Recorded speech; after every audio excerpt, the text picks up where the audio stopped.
ಆತ್ಮೀಯ H16 news ಅರ್ಥಾತ್ ಸೀತಾರಾಮ್ ನ್ಯೂಸದ ವೀಕ್ಷಕರು, ನಾನು ನಿಮ್ಮವ ಎಂ ಆಯುಧ ಮಲ್ಲಪ್ಪ ಜೊತೆವರು.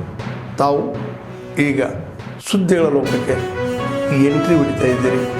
ಈ ಸುದ್ದಿಗಳನ್ನು ಪ್ರತಿಯೊಂದು ನೋಡೋ ಜೊತೆಗೆ ನಿಮ್ಮ ಅಭಿಪ್ರಾಯಗಳನ್ನು ಹಂಚ್ತಾ ಇರಿ. ಯಾಕಂದರೆ ಈ ಸುದ್ದಿಗಳು ನಿಮಗಾಗಿ, ನಿಮ್ಮ ಬದುಕಿಗಾಗಿ, ನಿಮ್ಮ ವೈಚಾರಿಕೆಗಾಗಿ, ನಿಮ್ಮ ತಿಳುವಳಿಕೆಗಾಗಿಯೂ ನಿಮಗೂ ಗೊತ್ತು. ಜೊತೆಗೆ ನಮಗೂ ನಿಮ್ಮೊಂದಿಗೆ ಇದೊಂದು ಮಾತಾಡುವಂಥ ಜೊತೆಗೆ ಸುದ್ದಿಗಳನ್ನು ಬಿಡುವಂಥ ಕೆಲಸ. ಈ ಕೆಲಸದಲ್ಲಿ ನಾವು ನಿಮ್ಮೊಂದಿಗಿದ್ದೀವಿ ಅಂತ ಹೇಳ್ತಾ ನೋಡ್ತಾ ಇರಿ ಸುದ್ದಿಗಳನ್ನು.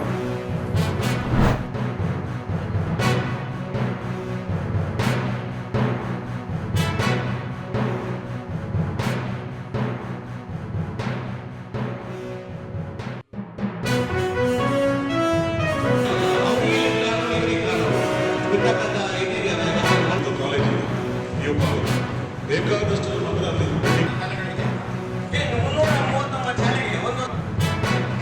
ಯಾವುದೋ ಕಾಲದಲ್ಲಿ 100 ವರ್ಷದ ನೀವು ಯಾವುದಾದ್ರೂ ಶಾಲೆಗಳಿಗೆ ಎಲ್ಲ ಡಾಕ್ಯುಮೆಂಟ್ಸ್ ಕೊಡ್ತಾ ಇದ್ರಲ್ಲ, ಅವ್ರದ್ದು ಇರೋದಿಲ್ಲ. ಮತ್ತು ಈ ಏನು ಫೈರ್ ಸೇಫ್ಟಿ ಅದಕ್ಕೆ ಆಗಿರಬೇಕು ಅಂತ ಕೇಳ್ತಿದ್ದಿಲ್ಲ. ಅದೆಲ್ಲ ಇದ್ದಿರೋದ್ರಿಂದ ಹೇಗೆ ನೀವು ಅವರಿಗೆ ನೀವು ರಿನ್ಯೂ ಮಾಡಕ್ಕೆ ಸಾಧ್ಯ ಆಗ್ತದೆ? ಈ ನವೀಕರಣದ ಸಮಸ್ಯೆ ನೀವು ಯಾವುದಾದ್ರೂ ಶಾಲೆಗಳಿಗೆ ಎಲ್ಲ ಡಾಕ್ಯುಮೆಂಟ್ಸ್ ಕೊಡ್ತಾ ಇದ್ರಲ್ಲ, ಅವ್ರದ್ದು ಇರೋದಿಲ್ಲ. ಮತ್ತು ಈ ಏನು ಫೈರ್ ಸೇಫ್ಟಿ ಅದಕ್ಕೆ ಆಗಿರಬೇಕು ಅಂತ ಕೇಳ್ತಿದ್ದಿಲ್ಲ. ಅದೆಲ್ಲ ಇದ್ದಿರೋದ್ರಿಂದ ಹೇಗೆ ನೀವು ಅವರಿಗೆ ನೀವು ರಿನ್ಯೂ ಮಾಡಕ್ಕೆ ಸಾಧ್ಯ ಆಗ್ತದೆ? ಜೀವನ ಪದ್ಧತಿಗಳು ಬದಲಾಗಿದೆ, ಅಭ್ಯಾಸಗಳು ಬದಲಾಗಿದೆ. ಆದರೆ ಕೆಲವು ಗಮನಕಾರಿಯಾಗಿರುವಂತಹ ಅಂಶಗಳನ್ನು ಮಾತ್ರ ಇನ್ನೂ ಉಳಿಸ್ಕೊಂಡು, ಉದಾಹರಣೆಗೆ ಮಹಿಳೆಯರ ಮೇಲಾಗಿರಬಹುದು, ದಲಿತರ ಮೇಲಾಗಿರಬಹುದು. ಉಳಿದಂಗೆ ಗಂಡಸರು ಎಲ್ಲ ಬುಡಕಟ್ಟು ಲಕ್ಷಣಗಳನ್ನು ಹೊಂದಿದ್ದಾಗಲೂ ಕೂಡ ಈ ಆಧುನಿಕ ಜೀವನ ಏನೇನು ಸೌಕರ್ಯಗಳನ್ನು ಒದಗಿಸುತ್ತೆ ಎಲ್ಲದನ್ನೂ ಚೆನ್ನಾಗಿಯೇ ಅವರು ಅದಕ್ಕೆ ಅಳವಡಿಸ್ಕೊಂಡಿರ್ತಾರೆ ಮತ್ತು ಪಡ್ಕೊಂಡಿರ್ತಾರೆ.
ಸೊ ಹಾಗಾಗಿ ಈಗ ಅಲ್ಲೂ ಸಹ ಗೌಡಗೆರೆಯಲ್ಲೂ ಮತ್ತು ಇಲ್ಲಿ ಎರಡೂ ಕಡೆಯೂ 2 ತಿಂಗಳು ಟೈಮ್ ತೊಗೊಂಡು ಈಗ ಆ ಲೇಔಟ್ನೆಲ್ಲ ಫಾರ್ಮೇಷನ್ ಮಾಡಿ ಪ್ರತಿಯೊಬ್ಬರಿಗೂ 20/30 ಹಕ್ಕುಪತ್ರಗಳನ್ನು ಕೊಟ್ಟು ಅವ್ರಿಗೆ ಮನೆ ಕಟ್ಸ್ಕೊಳ್ಳೋಕ್ಕೂ ಸಹ ಆ ಸ್ಕೀಮು ಅವರು ಆಶ್ರಯ ಯೋಜನೆಯಡಿ ಅವ್ರಿಗೆ ಸರ್ಕಾರ ಎಲ್ಲವನ್ನ ಒದಗಿಸಿ ಕೊಡುತ್ತೆ.